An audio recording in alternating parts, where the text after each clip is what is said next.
BBOR Black Box Online Radio, coming to you from West Virginia at heart and from around the globe. And hello, Nedheads. Hello, Black Box Battalion. Today is Monday, another Zodiac Monday. Okay, today's not really Monday, it's Tuesday. Welcome to another bonus episode of Black Box Online Radio. Every Monday I do a segment about the Zodiac Killer here on BBOR, and as many of you have noticed, I've been doing Zodiac Killer interviews for the Monday show, but I really wanted to keep up with the Zodiac Killer news reports, so in this episode I will be responding to your questions and comments, going through the Consult podcast, and finally discussing the Bailey Sarian Zodiac Killer video. And you guys know the drill. You can hit the like button if you want, subscribe if you haven't, and drop a comment down below if you have something to say about the Zodiac Killer. For larger things, you can send them to me at blackboxonlineradio@aol.com. And I am your host, Box Ned. The first thing that I would like to do is give a shout out to Chad Burke, who runs the group The Search for the Zodiac. And Chad has made these two new colorized composites of the Zodiac sketches. One of them is, of course, the Presidio Heights sketch, the more famous one with the glasses, and the other one is the Lake Berryessa voyeur sketch, and that is someone who might not be the Zodiac Killer, but still a very important figure in this mystery, and these are the ones being used for the thumbnail for this episode, so thanks once again to Chad.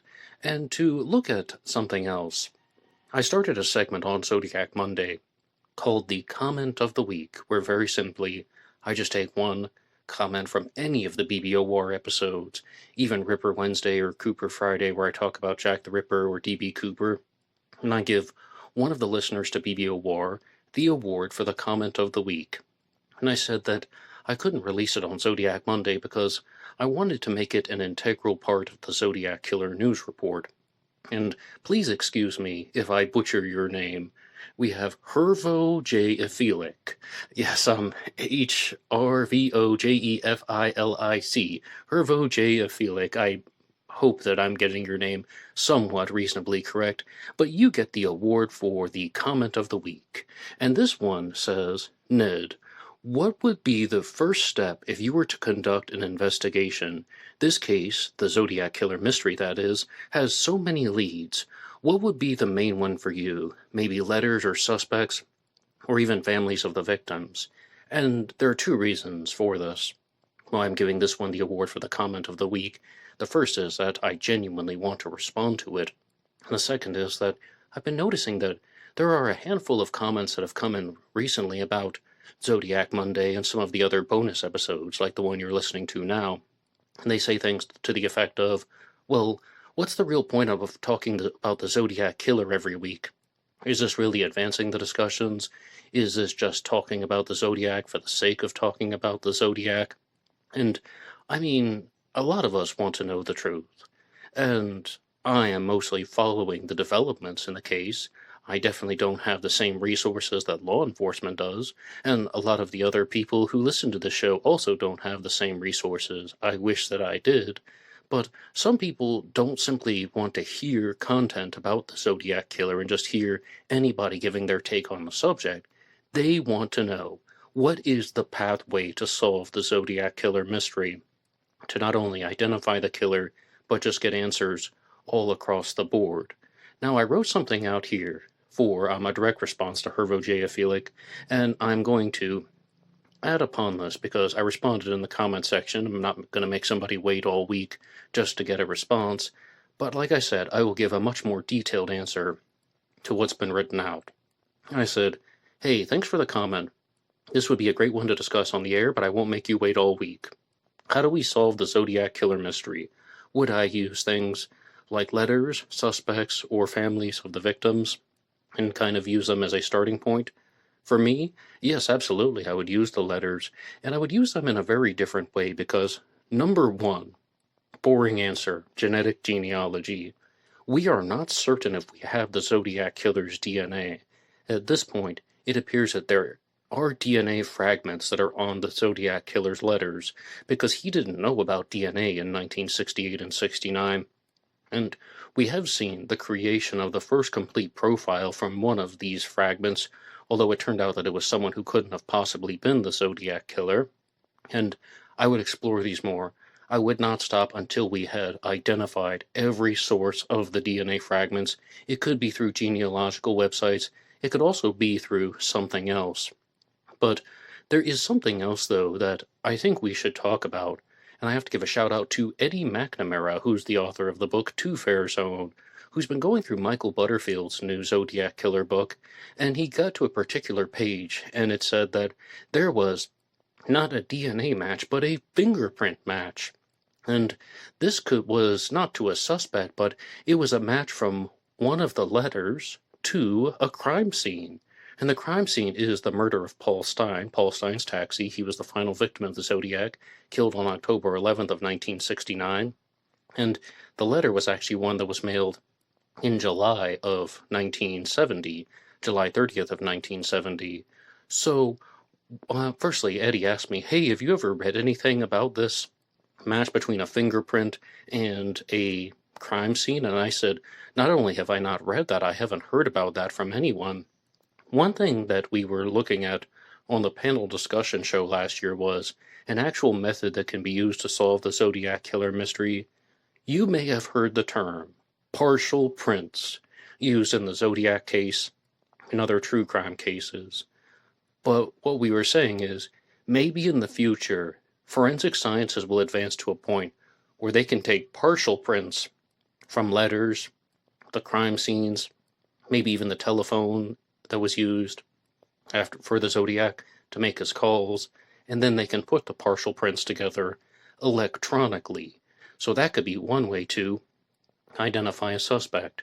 But I even contacted Michael Butterfield and I asked him, what exactly is the source of this issue involving the fingerprint that is found at the Stine cab and on one of the letters? And Michael Butterfield's response was not only something that he has written out, but he has also sent me something that is pretty much just some notes on a scrap of paper that does say that, yes, there's a possible match between the Stine cab and the July 30th, 1970 letter, but it says, regarding the information, these are Michael Butterfield's words, regarding the information about the fingerprints, as I noted, there wasn't any follow-up or confirmation in the FBI files or other official documents. So one has to take that into consideration about similarities between the fingerprints, and they have to do this very cautiously. A match between a print found at a crime scene and a print found on a letter would be important evidence, but I've never found any confirmation of such a match. When I asked my sources about this claim, they said they had no knowledge of a match like that. There are photos of an FBI report in question, and Michael Butterfield shared the little notation for me, but if I were in charge of the investigation, that's the question here, I would absolutely follow up that lead, try to find out some confirmation, or if it's not true, then try and find out something that shows the evidence to the contrary. Find the truth about this particular issue. So we're talking about DNA, we're talking about the fingerprints, but do people realize how important that would be if there was a match between the crime scene and one of the Zodiac killer letters? Think about how this would approach our investigations, whether it's the members of law enforcement or citizen sleuths. Say, for example, if somebody's pushing the hoax theory, the idea that the letter writer didn't actually commit the crimes, and there's a fingerprint that's found at Paul Stine's taxi and on one of the letters, well, that would be a very big contradictory piece of evidence. There's also an individual out there named Glenn Wall, who was promoting a book called Zodiac Maniac. He has a suspect named William Thorson, but the issue is, his suspect is not for writing the letters. He believes that William Thorson was the Zodiac killer, but he committed suicide in 1970, and his wife was actually the one who was writing the letters, one killer and one letter writer, like working as a team. But he died in, July 20th of 1970, and this is talking about a July 30th letter. So if this is true, then something like that would also be an enormous piece of contradictory evidence. So if somebody were proposing a suspect like this, you would just ask the question, how do you account for this continuing afterward? Like, why is this dead person's fingerprints on a letter that was mailed after he died? And I know that people who have multiple suspect theories, whether it's the hoax theory or this Zodiac maniac theory, are going to always just say, well, that doesn't prove anything. I mean, somebody could have touched it before this and that, or if multiple people are working together, you could always just say that they were present at the same place at the same time. Yes, I get it, and we've heard all of these explanations. But this is not about explanations, this is about actually getting the truth. So if somebody can actually prove that there is a match between the Paul Stein taxi and one of the Zodiac letters, to me, for all intents and purposes, that looks like there's one killer and one letter writer. And that's exactly what the evidence would suggest, because anything to the contrary would be making assumptions. You might be saying, okay, well, I think his wife wrote the letters. Well, that's an assumption. That would actually be going against the evidence. That would be somebody just turning their own wheels to try and make their theory work, because the evidence wouldn't support it. So I would definitely follow that up to the biggest extent of law enforcement. But, I mean, some other things, though, that we can do to look at possible ways to solve the Zodiac killer mystery. We were talking a lot about the Zodiac's shoe prints that were found at Lake Berryessa, and the person who made the cast of the Zodiac's shoe prints was named Harold K. Snook, Hal Snook, and he also wrote in one of his reports after Lake Berryessa about the palm print that was found at the Lake Berryessa payphone. And I know that this might not hold up in a court of law, because defense attorneys are always like, oh, payphone, that's public property, public place, anybody can touch a payphone. But it was believed that they took a fresh palm print from the payphone, and by the time they took the palm print, it was not so old that it was not so fresh that it was immediate, meaning that it was of the appropriate time frame when the Zodiac made the call from the payphone, and that was at 7:40 p.m. on September 27th of 1969. All right, so they had the Zodiac killer's palm print, possibly, I mean, sort all of this stuff out. And openly, though, I also had to give a shout out to Paul Christian, who's the author of the book Zodiac the Ripper, and I put this one in as an honorable mention because I said, just because it's my favorite, the book Zodiac the Ripper by Paul Christian proposes that the Zodiac was clearly familiar with Jack the Ripper, and locate the books and magazines that were distributed through Northern California in the late 1960s, and who was on their mailing list, which libraries had access to books about Jack the Ripper, such as The Autumn of Terror by Tom Cullen, and in short, I would assemble all the known forensic material and conduct elimination tests when a new suspect was brought to my attention. And that's what I said in the post on YouTube in the comment section, but I said I wanted to expand upon that. I would make this information available to the general public for testing, but of course people would have to do it on their own dime if they believed that they had some type of fingerprint evidence, and they had fingerprint evidence from some type of object from a suspect. All right, so then someone in my position would take all of this forensic evidence, the palm prints, the fingerprints, the DNA evidence, and create an electronic database where this stuff could be tested. Also, people who claim that they are familial relatives of the Zodiac killer, and they have a suspect who is a blood relative, they can even use their own DNA and make it available to the general public. So then these people can get their findings tested, even if there's a waiting list. Even if this is going to take, 6 weeks before you get your appointment or something, then do it. With something like fingerprints, you could perhaps even submit those electronically online, and the computers could perhaps even sort it out if we actually have enough information. But as I said, this is part of the process.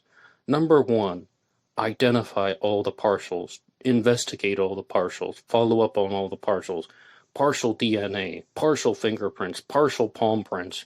Really try and track these things down. And then, number two would be organize this in a way in which to see how it corresponds with other aspects of the case file. Like I said, following up with this lead about fingerprints at the crime scene and fingerprints on the letters, then make all the information available to the general public via testing, because maybe there's a reason why they haven't done this already. Maybe it's not cost effective. Maybe they actually just want the killer to hide in the dark and they know an enormous amount about it. I think it was 3 days ago, somebody came to me and they said, you know what? I think they've solved the Zodiac killer mystery. They just have a secret reason why they haven't revealed the name of the Zodiac. By they, they're talking about the authorities. I'm just like, I don't know. I don't have any evidence of that at all. But what do you think about all of my steps here that I've just listed? And here's another one that I wanted to include that some people really would not like to hear. Alex Jones will not like to hear this if you send him this episode. But this is something that I read in a true crime book once. If somebody is convicted of any crime, put their DNA into a more advanced database. Of course, we have CODIS, but I mean any crime, a misdemeanor, major traffic violations, even like auto accidents, people should be fingerprinted and their DNA should be taken. If you have nothing to hide, you have nothing to worry about. If you haven't committed some type of heinous criminal activity, then you should have nothing to worry about, and put all of this stuff into a giant electronic database. Again, if people have committed misdemeanors and even things like causing major auto accidents, then get their DNA, put it all together. Then if people are using 23andMe genealogical websites, you would have access to do more and more tests, and more cold cases would be solved. I really want to know what you guys think about this plan to try and solve not only the Zodiac killer mystery, but other cold cases. Let me know in the comments section down below. And moving onward on the Zodiac Killer News Report, the next story that we have is in relation to the Consult podcast, which is available at truecrimeconsult.com. Once again, I have to give a shout out to River Prawn Pottery for recommending this one, and amongst the other people who also recommended this one, like JZap. There were several recommendations that came in to respond to the 4-part series about the Consult's take on the Zodiac killer. And episode 2, I found, was way easier to listen to than episode 1. The first episode was very general, and maybe that's what they're trying to do, scratch the surface, if you will. Now, the first one talked mostly about the Lake Herman Road murders, the deaths of David Faraday and Betty Lou Jensen. This one got more into the Blue Rock Springs shooting, but they also talked about the Lake Berryessa stabbing. And Michael Butterfield was a guest on the program. And one of the questions that he was asked was, is it true that after the Blue Rock Springs shooting that saw the death of Darlene Ferrin, that the Zodiac threatened to kill 12 people? He was going to go on this kill rampage and kill 12 people. And Michael Butterfield said, well, I think the exact phrasing that the Zodiac used in his threat was to go after a dozen people. And a dozen, of course, means 12. But they asked the question, now, why would he do that? Why would he say something like 12 or a dozen? Well, he actually says a dozen, right? Why would he do that if he's making some type of threat to the entire Bay Area? Wouldn't it be a more powerful threat to just say, I'm going to go on a kill rampage? Then they would have no idea what he's going to do. This puts a limit on the destruction and the violence. And Michael Butterfield's response was that, well, he could have said that because a dozen is 12, and there are 12 signs of the Zodiac, and it was something that was in the back of his mind because he's creating this Zodiac killer persona. This is all back in 1969, mind you. And I was told to pay attention to the criminal profiling aspects of this, the psychological profiling aspects of the Consult podcast and how they would be thinking. And there was somebody who just completely challenged Michael Butterfield on this, not in a rude way or anything, just saying that, well, if he actually wanted to say the 12 signs of the Zodiac, then he probably just would have done that. Or if he actually meant the number 12 specifically for some type of belief-related reason, then he just would have used the number 12. Why using a dozen was perhaps most likely for a different context. And I can accept that. I think I would actually agree with that person from the Consult podcast. although Butterfield could be right. But then there's another element that needs to be discussed with that. Why would the Zodiac specifically use a term like a dozen people as opposed to talking about just committing an unknown number of violence? I think he was probably just trying to be a little bit specific but non-specific. He's already saying that he has killed 3 people: Darlene Ferrin, David Faraday, and Betty Lou Jensen. He's trying to make himself look way more ferocious than that. And if he just says, I'm going to go on a kill rampage, they might think that he's just going to do another Lover's Lane shooting.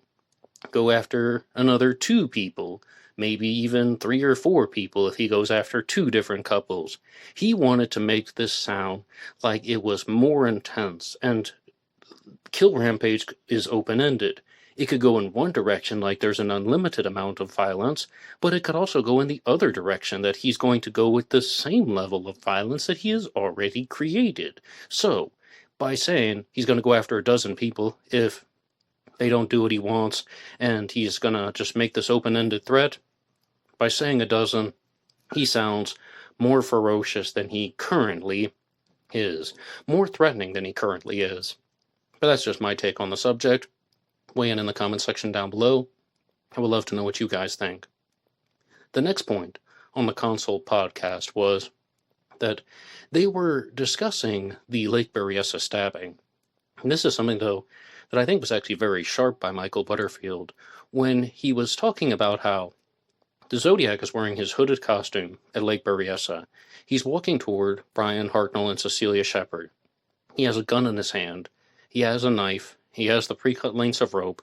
And he's saying, all I want's your money. I'm just trying to get to Mexico. I killed a prison guard. I want your car. And that's what he's saying that he wants to do. And of course they're going to say the thing about how this is someone who's putting on a ruse. He's telling a false story to keep the victims under control. But even Michael Butterfield, who's looked at this for over 30 years, was saying, it is so contradictory for the Zodiac to say something like he's an escaped prison guard and a convict and he wants to go to Mexico when he is wearing that large, bulky, hooded costume. And I've thought about this too. It doesn't seem to make sense. It's almost as if those ideas are contradictory and those stories aren't going to match up. Well, why on earth is he wearing this black hooded costume with a Zodiac symbol if all he wants to do is steal a car and go to Mexico? Wouldn't he be taking a bigger risk by approaching 2 young people on some peninsula in a secluded area in Northern California? I mean, there could be so many other ways to go to Mexico than to do that. And what they were talking about is that this person was most likely acting out a fantasy. And again, this is the male participant on the Console podcast. I don't know his name, or else I would, give him full credit for this. But he's most likely saying this stuff because he wants to prove that he's in control, and he wants to act out the fantasy of being a comic book villain. They said all of these things directly. And one thing that I was just so glad to hear, even though it's terrible, is that the Zodiac was a sadist. He's like, these are sadistic behaviors. You may have heard that stuff in the past about how people think that the Zodiac killer was not a sadist.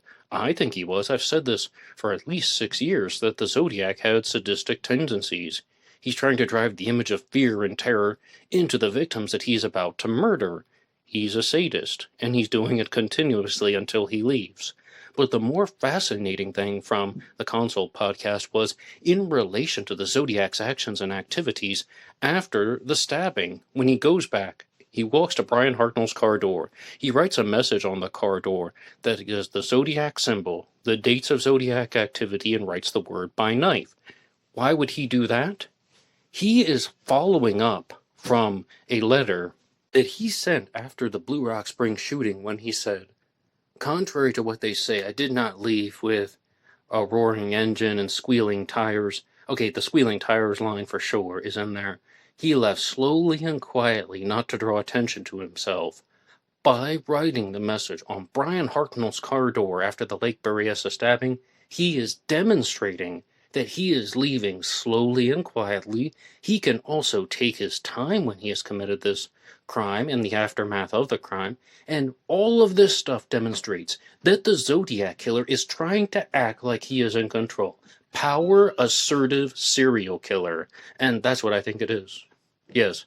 I mean, again, I think the Console podcast hit the nail on the head when they're like, these actions, and even these micro actions of the Zodiac, are all about how somebody is trying to be a power assertive killer. He's trying to prove that he is in control. I am in control of all things. He is trying to turn himself into some type of twisted comic book villain. And this really goes to show and demonstrate that he is doing these things because it has some type of exhilaration for him. It has meaning to him. He's caring about how he feels, not only about the victims how the victims feel. As far as the actions and activities of the victims, he just wants them to be in the state of terror, state of shock. He wants them to feel misery and suffering. Full stop. Okay, he's a sadist, I agree with that. But with his follow-up activities, he is proving that he is in control and that this is how he is demonstrating that he can even leave slowly and quietly. What is your response to that? I would love to know. Please put your ideas in the comments section down below. Now, moving on to the next segment here on the Zodiac Killer News Report, I want to talk to you guys about the episode that I released last Thursday. As you can see, I've been making some bonus episodes about the Zodiac Killer, and one of them was a reaction video to Bailey Sarian's Zodiac, a video that she put out on her channel, and I had to take it down for a couple reasons. I'm actually truly surprised because when I'm in the mindset of making a video, it really is quite different than when I sit back and I watch the finished product. And I was really looking forward to that. I thought it would be some new territory for the channel. I mean, reaction videos are done in all types of content around the world. But this one had some type of, well, just imperfections in it. For starters, I was looking at how she's presenting the Zodiac facts, and I only ended up using 15 minutes from her video that was over an hour long. I only found 15 minutes of content to respond to, and my responses were already things that I've shared mostly here on Zodiac Monday, as well as the bonus episodes on these Zodiac Killer News Reports. So I'm like, my responses have already been said. You guys can probably also find some of the errors in her presentation, and moreover, I really just didn't have a lot to say. I pretty much skipped over a lot of the canonical issues because she's presenting her material to the general public. So she's not only giving nutshell versions, but watered down nutshell versions, which she's supposed to do. She doesn't focus exclusively on the Zodiac Killer.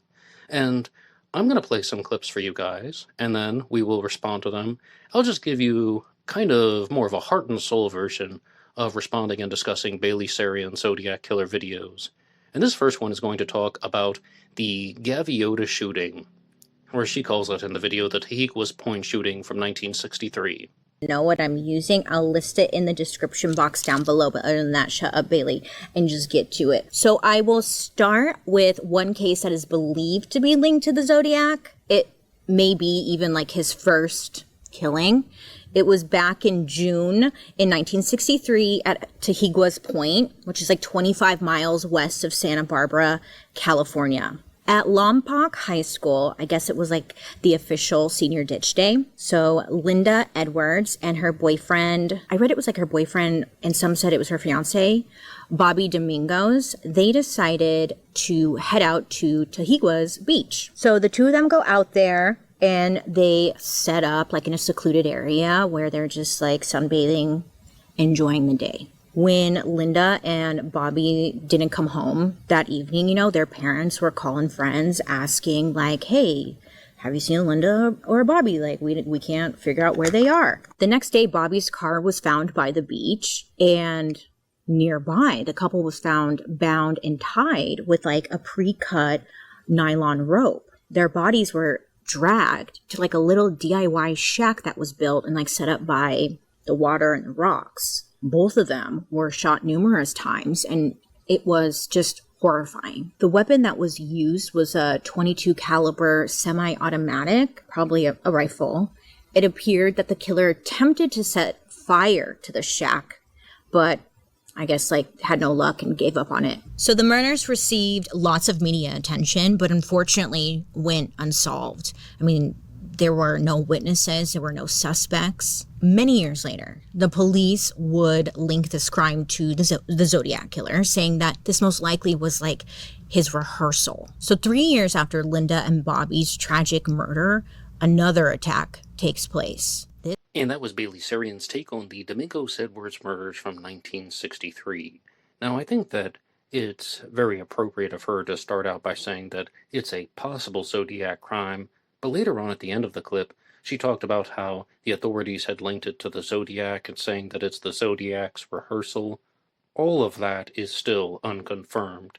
And out of all the unconfirmed crimes, you guys know that I think the Domingos-Edwards murders has the highest chance of being from the Zodiac, or that the crimes were actually committed by the real-life Zodiac killer, as opposed to anyone else.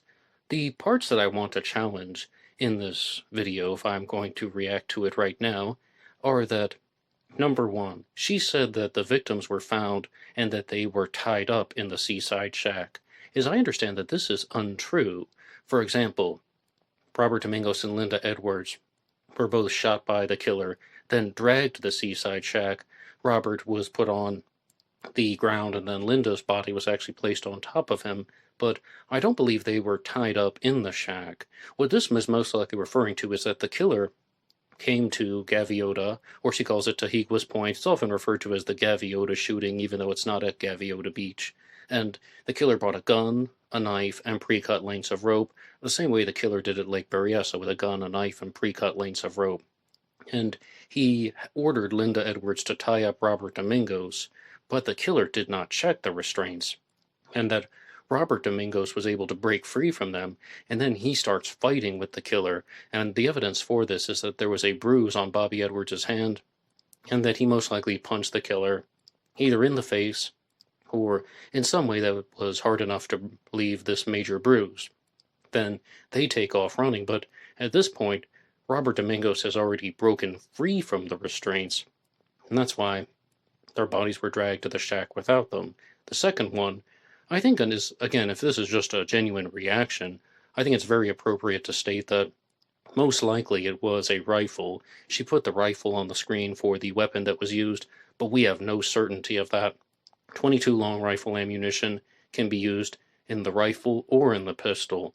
I just think that the killer may have used this one, and I just think that this crime would have been not only easier to commit with the rifle, but also easier for Robert Domingos to interrupt with the rifle because of either the ability for him to grab the firearm in some instance, or just it would be the type of firearm that somebody would set down accidentally, as opposed to a pistol, which would be much more easily concealed.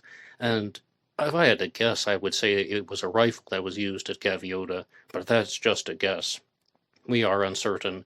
Everything about the 22, though, seems spot on. Now, the point that I will challenge most harshly, the harshest thing I have to say is that there were no suspects in the Robert Domingos and Linda Edwards murders.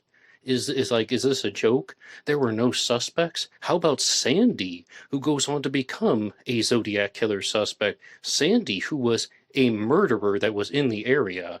And, okay, Sandy was never truly identified, but most likely he committed the murder of Vern Smith the day before, when he was with J.C. Reed and James Coleman, and they parted ways with him, and he had $20 on him, but there is this murderer who is prowling the areas, and Sandy is perhaps the prime suspect in the Domingos-Edwards murders, and there's also George Gill, the man who was responsible for the seaside shack in the first place. Yes, I mean, and you can also just go over to Ross Geraci's channel, Planet X Filmworks, and watch his videos in the Zodiac files, as well as other content where he talks about the Domingos-Edwards murders, because he's actually had the ability to visit the sites in Southern California and made some great content about that. There are even other suspects that I can't rattle off the top of my head. So, yes, there were suspects. Yes, there were leads. Yes, there were follow-ups. Absolutely. So, I'm not even sure why she made that comment at all. It should have been very easy to find. Now let's hear about the next one, the Riverside murder. Tragic murder. Another attack takes place, this time in Riverside, California, near Riverside Community College. I know. I went there, bitch. It's like when you hear your name in a movie or something, you're like, oh shit. Close to home. Oh, fuck. Anyways, so 18-year-old college freshman, her name was Sherry Bates. She decided to spend her Sunday at the college library to work on a research paper. Witnesses at the library said they saw her there all day up until like 9 p.m. Now, while she was in the library, what she didn't know was that the killer had like followed her there, found her Volkswagen Beetle, and disabled the ignition wiring and the distributor. Now, disabling both of these essentially kills the spark system, making the engine dead. So we got a little mechanic here. When Sherry didn't come home that night, her father called the police and reported her missing. I should have added a disclaimer. I apologize. Today's story is pretty brutal. Sherry had been repeatedly stabbed in the chest and left shoulder and had deep slash wounds to her face and neck. Now, about 10 feet from Sherry's body, investigators discovered a Timex? Yeah, a wristwatch, along with a footprint of like a military type boot. The wristwatch found nearby made investigators believe that Sherry like fought back. She fought her attacker. And then they also found DNA under her fingernails and scratches. But investigators had no leads. Remember, this took place before, the DNA technology came into play. So they were like, we found DNA, take a picture of it. Like, that's really all they could do. They had to Scooby-Doo the mysteries back then. Then on November 29th, after Sherry's murder, 2 typed letters were sent to the Riverside police and the local press. Now, whoever wrote these letters described how Sherry was, quote, most likely lured from her vehicle and then murdered. In the letter, the killer described in detail how he had first disabled her car, then watched her repeatedly attempt to switch on the ignition until her car battery died. Then he said that he went up to her, knocked on the window, whatever, and was like, hey, can I help you out? And was able to lure her away from her car. In the letter, he stated that after walking a short distance from her car, he told her, quote, it's about time. End quote. And then she replied, about time for what? To which he said, about time for you to die. This is what he said in the letter.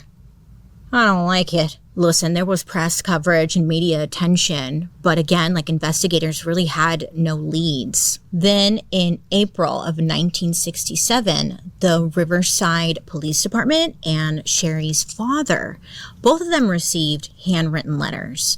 And on a single sheet of paper, it said, Bates had to die. There will be more. Now, at the bottom of the letter, each letter, there was a number or a letter, which was either a 2 or a Z. Could be either one. They weren't sure. Now, police at the time, they considered this just to be a really distasteful hoax and didn't think it was much of anything.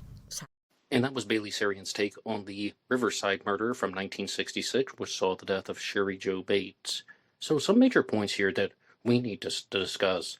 The first one is that Sherry Jo was witnessed inside the library all day.